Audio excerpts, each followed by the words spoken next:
नमस्कार दोस्तों, मैं दिलीप आप सबका स्वागत करता हूं शिक्षा मंडी में।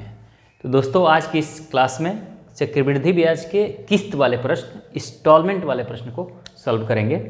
इसको जानेंगे कि इसका सबसे बेस्ट तरीका क्या है सॉल्व करना है, ताकि आप 10 से 15 सेकेंड में इसको सॉल्व कर लें। बहुत ही आसान है, इसको आइए समझते हैं। तो प्रश्न आपके स्क्रीन पर दिख रहा होगा। प्रश्न कुछ इस तरह से है कि एक व्यक्ति 11,000 रुपये का ऋण लेता है और उसे 2 एक समान वार्षिक किस्तों में चुकाता है। यदि चक्रवृद्धि ब्याज की दर 20% है तो प्रत्येक किस्त कितने का होगा, ये आपको बतानी है। इसका मतलब कि अगर मैं डाटा लिखूं तो प्रश्न कुछ इस तरह से है कि मूलधन मतलब जो चीज़ वो लिया हुआ है, क्योंकि मूलधन क्या होता है, ऋण ली गई राशि या ऋण दी गई राशि मूलधन में आ जाती है। तो मूलधन यानी जो ऋण लिया हुआ है वो 11,000 रुपये का लिया हुआ है। रेट ऑफ इंटरेस्ट में दिया हुआ है 20% और आपको निकालना है इंस्टॉलमेंट क्या होगा, यानी प्रत्येक इंस्टॉलमेंट 2 किस्तों में चुका रहा है वो राशि। अब इसको किस तरह से अप्रोच करना है इसको समझिए। इसको बनाने का तरीका क्या होता है इसको पहले समझ लेते हैं। देखिए, सबसे पहले क्या करते हैं कि 20% का फ्रैक्शन वैल्यू लिखते हैं। तो इसका वैल्यू क्या होता है 1/5। 20% को भिन्न में जब बदलेंगे तो इसका वैल्यू होता है 1/5। अब नीचे वाला क्या होता है मूलधन, और इंस्टॉलमेंट अगर निकालना है, आपको किस्त निकालना है, तो नीचे वाले जब मूलधन हो गया तो किस्त क्या हो जाएगा, ये ऊपर वाला ये इसमें जुड़ जाएगा। तो यानी किस्त जो बनेगा इसका पहले साल का वो बनेगा 6 रुपया। क्यों? क्योंकि 5 में 1 जुड़ जाएगा, ये वाला 1 जुड़ जाएगा। किस्त को इंग्लिश में कहते हैं इंस्टॉलमेंट, इसके लिए आई यूज करते हैं। क्लियर है? अब क्या करेंगे कि मूलधन और इंस्टॉलमेंट का रेशियो ले लेंगे। तो मूलधन कितना है 5 रुपया। अगर मूलधन 5 रुपया है तो इंस्टॉलमेंट कितने का हो रहा है 6 रुपये का। ये पहले वर्ष का है कि अगर पहले वर्ष में मूलधन 5 रुपये है तो इंस्टॉलमेंट होगा 6 रुपया। दूसरे वर्ष में, एक वर्ष में जब इंस्टॉलमेंट दे देता है तो कुछ तो मूलधन बचा होगा, तभी उसे दूसरे वर्ष में देना पड़ रहा है। तो दूसरे वर्ष का जब इंस्टॉलमेंट निकालते हैं ना तो इसको स्क्वायर कर देते हैं। तो 5 का स्क्वायर करेंगे तो ये हो गया 25, 6 का स्क्वायर करेंगे तो ये हो गया 36। अगर तीसरे वर्ष का निकालना होता तो 5 का क्यूब करते, 6 का क्यूब करते।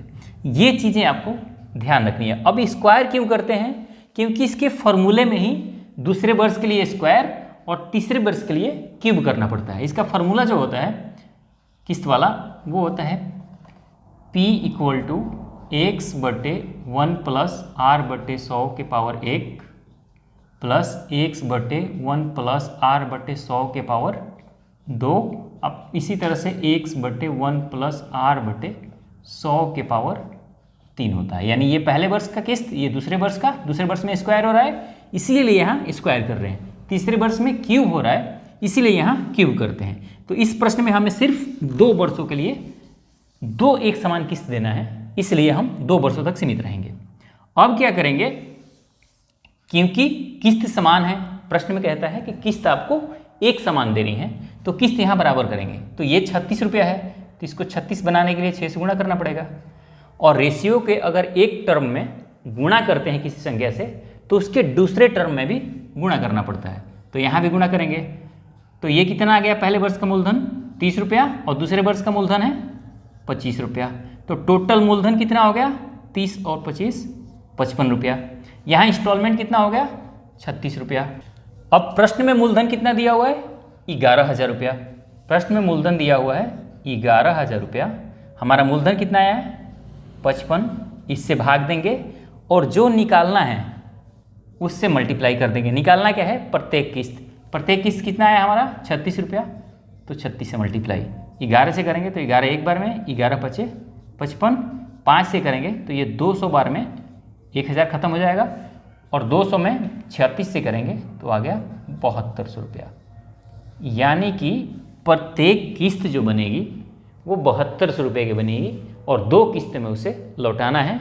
तो 7200 रुपये के 2 किस्त उसको देना पड़ेगा। तो अगर मैं फिर से ब्रीफ करूं, आपको समझाऊं, तो मोटा मोटी क्या करना है, सिर्फ ये करना है कि जो परसेंटेज दिया होता है रेट ऑफ इंटरेस्ट उसको भिन्न में बदलना है। नीचे वाला मूलधन हो जाता है और नीचे वाले में अगर ऊपर वाला यानी ये हर में अंश जोड़ देंगे तो ये आ जाता है इंस्टॉलमेंट। तो यहाँ किस्त क्या हो गया पहले वर्ष का 6 रुपया, क्योंकि नीचे 5 है मूलधन, इसमें 1 रुपया जोड़ दिया तो 6 रुपया हो गया किस्त। अब मूलधन और इंस्टॉलमेंट किस्त का रेशियो लेना है। ध्यान रखना यहाँ आई का मतलब इंटरेस्ट नहीं है, यहाँ किस्त है, ये है मूलधन। यहाँ रेशियो लेंगे तो पहले वर्ष अगर 5 रुपया मूलधन है तो किस्त कितना का बनेगा 6 रुपये का। दूसरे वर्ष ये 25 रुपया मूलधन हो जाएगा, 36 रुपये का किस्त बन जाएगा। अगर तीसरे वर्ष होता तो 5 का क्यूब होता 125 रुपया बनता और किस्त बन जाता 6 का क्यूब 216 रुपये का। उसके बाद किस्त बराबर दिया हुआ है प्रश्न में, तो यहाँ हमने बराबर कर दिया। ये 36 था तो इसमें 6 से गुणा करके 36 कर दिया। अगर यहाँ 6 से गुणा किया तो यहाँ भी 6 से गुणा करना पड़ेगा। ये रेशियो का नियम है कि किसी एक टर्म में अगर रेशियो का गुणा कर रहे हो तो दूसरे टर्म में भी आपको करना पड़ता है। तो यहाँ देखा कि पहले वर्ष का मूलधन आ गया 30, दूसरे वर्ष का मूलधन है 25, तो टोटल मूलधन हमारा 55 आया। प्रश्न में दिया हुआ है 1100, तो 1100 में जो हमारा मूलधन आया हुआ है उससे भाग देंगे और जो निकालना हो यहाँ मल्टीप्लाई कर देंगे। तो किस्त निकालना है तो 36 मल्टीप्लाई कर दिया। सिर्फ इतना सा करना है हर एक प्रश्न में जिसमें आपको समान किस्त दिया हुआ हो और किस्त निकालनी हो। एक प्रश्न आइए इस तरह का और करते हैं, और ज़्यादा आपको क्लियरिटी मिलेगी और ज़्यादा समझ आएगा।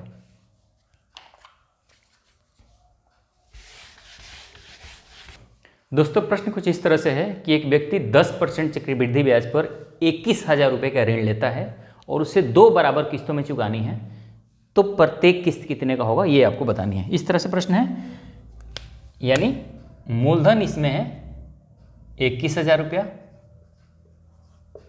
रेट ऑफ इंटरेस्ट 10% है और इंस्टॉलमेंट आपको उसी तरह से 2 इंस्टॉलमेंट में देनी है, किस्त 2 देना है, तो प्रत्येक किस्त कितना होगा। इसको कैसे करेंगे, 10% का पहले फ्रैक्शन वैल्यू होता है 1/10, तो मूलधन और किस्त का रेशियो लेंगे। तो मूलधन है 10 रुपया, किस्त कितना हो जाएगा, इसमें 1 जुड़ जाएगा 11 रुपया। 2 वर्ष के लिए पूछ रहा है तो ये पहले वर्ष का होगा, दूसरे वर्ष के लिए होगा 100, तो किस्त हो जाएगा 121 रुपया। अब किस्त क्योंकि प्रश्न में कह रहा है समान है तो किस्त में क्या करेंगे, इसमें 11 से गुणा करना पड़ेगा। जब इसमें 11 से गुणा किया तो यहाँ भी 11 से गुणा होगा, तो ये किस्त बराबर हो गई। यहाँ मूलधन कितना आ गया, 11 में 10 से करेंगे तो 110 और ये है 100 रुपया तो है ही। तो टोटल मूलधन दोनों वर्ष के लिए कितना आ गया, 210 रुपया। प्रश्न में कितना दिया हुआ है, 21,000 रुपया। भाग देंगे जो हमारा आया हुआ है, मूलधन को मूलधन से भाग देंगे, जो मूलधन प्रश्न में दिया हुआ है और जो हमारा आया हुआ है उससे भाग दे देंगे, और जो निकालना है गुणा करेंगे। किस्त निकालना है तो किस्त हमारा 121 है, तो ये किया तो ये कट गया एक बार में 00, यानी आ गया 12,100 रुपया आंसर। एक 3 वर्ष वाले प्रश्न कर लेते हैं जल्दी से। प्रश्न दोस्तों कुछ इस तरह से है कि एक आदमी 25,220 रुपये का ऋण लेता है और वादा करता है कि वो 5% चक्रवृद्धि ब्याज से 3 वार्षिक किस्तों में चुका देगा, 3 समान वार्षिक किस्तों में चुका देगा, तो प्रत्येक किस्त कितने का होगा। तो मूलधन दिया हुआ है 25,220 रुपया, रेट ऑफ इंटरेस्ट 5% है और इंस्टॉलमेंट बतानी है, लेकिन यहाँ इंस्टॉलमेंट है 3, ध्यान रखना है। 5% का फ्रैक्शन वैल्यू क्या होता है, 1/20। तो क्या करेंगे, मूलधन और इंस्टॉलमेंट का रेशियो लेंगे। तो मूलधन हो गया अगर पहले वर्ष में 20 रुपया तो किस्त कितने का होगा, 21 रुपये का।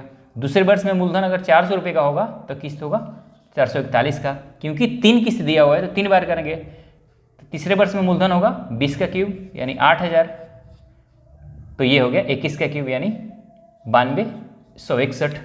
अब क्योंकि किस्त समान दिया हुआ है कि प्रत्येक किस्त समान देता है तो किस्त समान करना पड़ेगा, तो 92,161 करने के लिए इसमें 21 से गुणा करना पड़ेगा और इसमें 441 है, तो ये सारा तो समान आ जाएगा, ये सब 92,161 हो जाएगा। अब यहाँ आपको करना है कि इसमें 441 से गुणा किया हो तो यहाँ भी 441 से गुणा करना पड़ेगा, इसमें 21 से गुणा करना पड़ेगा, ये तो 8,000 है ही, तो मैं इसको मिटा देता हूँ। यहाँ हो जाएगा ये 2,880, 21 दूनी 21 चौक 8400 ये हो गया दूसरे वर्ष का मूलधन, और तीसरे वर्ष का 8,000 तो है ही हमारा। इन तीनों को जोड़ेंगे कि टोटल मूलधन कितना है, तो ये आ गया 20, 8 4 12 की 2, 8 8 16, 8 24 और एक 25, यानी 25,220 रुपये हमारा भी मूलधन आ गया और प्रश्न में भी दिया हुआ है, तो जो प्रश्न में दिया हुआ उससे भाग देंगे तो क्या आ जाएगा 1। और निकालना क्या है, प्रत्येक किस्त कितने का है 92 61 का, तो ये हो गया 92 61 आंसर। 1 कैसे आया, क्योंकि हम मूलधन को मूलधन से भाग देते हैं, जो मूलधन प्रश्न में दिया होता है उसको भाग देते हैं, जो हमारा मूलधन आया होता है वहाँ से हम निकालते हैं। तो एक बार में ख़त्म हो गया, तो किस्त हो गया 9261 रुपये का। तो 3 किस्त अगर देनी है उसे तो 9261 रुपये का वो प्रत्येक किस्त देगा। उम्मीद करता हूँ कि ये चीज़ आप समझ गए होंगे। एक नया प्रश्न करते हैं जिसमें आपको किस्त दिया होगा और वस्तु का मूल्य पता करना होगा, यानी कितना रुपया उधार लिया है या दिया है उसको पता करना होगा। उसको कैसे करना है आइए समझते हैं। दोस्तों प्रश्न कुछ इस तरह से है कि एक वस्तु 2 बराबर वार्षिक किस्तों पर खरीदी गई, यदि ब्याज की दर 4% हो और प्रत्येक किस्त 1352 रुपये का हो तो वस्तु का वास्तविक मूल्य क्या है। इसका मतलब है कि कोई वस्तु आप खरीदने जाते हैं और 2 किस्त देते हैं 1352 रुपये का, 4% का ब्याज की दर है, तो टोटल वैल्यू क्या होगा वस्तु का, उसको क्या होगा उसको समझते हैं। यानी कि जो इंस्टॉलमेंट इसमें दिया हुआ है 1352 रुपया, और 1352 रुपये का 2 इंस्टॉलमेंट देता है, यानी ये पहले वर्ष भी देता है दूसरे वर्ष भी देता है, यानी इंस्टॉलमेंट समान है। और रेट ऑफ इंटरेस्ट दिया हुआ है 4%। तो 4% का फ्रैक्शन वैल्यू होता है 1/25, यानी अगर मूलधन और इंस्टॉलमेंट का रेशियो लें तो मूलधन क्या होगा 25, तो इंस्टॉलमेंट हो जाएगा 26। दूसरे वर्ष के लिए मूलधन हो जाएगा 625, इंस्टॉलमेंट हो जाएगा 676। अब क्योंकि यहाँ इंस्टॉलमेंट समान है प्रत्येक वर्ष, तो यहाँ भी समान करेंगे, तो इसमें 26 से गुणा करना पड़ेगा, तो ये 676 दोनों हो गया, तो इसमें भी करना पड़ेगा। तो ये पहले वर्ष का मूलधन कितना हो जाएगा 25 में और 26 से मल्टीप्लाई करेंगे तो आएगा 650, और दूसरे वर्ष का मूलधन अपना है 625। तो टोटल मूलधन कितना आया मेरा 5, 7 और 12, 1275 आया हमारा मूलधन। क्योंकि अब प्रश्न में मूलधन नहीं दिया हुआ है तो क्या करेंगे, किस्त दिया हुआ है, तो किस्त कितना दिया हुआ है 1352 रुपया। किस्त जो दिया हुआ है वो हम अपने किस्त जो हमारा प्रश्न में आया हुआ है उसको हम भाग देंगे इस किस्त से, तो 676 से भाग देंगे। और निकालना क्या है हमारा मूलधन, वास्तविक मूल्य क्या है, तो वास्तविक मूल्य हमारा आया है 1275, तो इसको 1275 से मल्टीप्लाई कर देंगे, तो इसको काटेंगे तो ये 2 बार में कट जाएगा।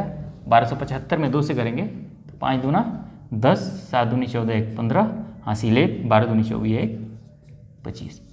तो वस्तु का वास्तविक कीमत है 2550 रुपया। अगर वो प्रत्येक किस्त देता है 1352 रुपये का, तो 2550 रुपये का वस्तु पड़ा होगा।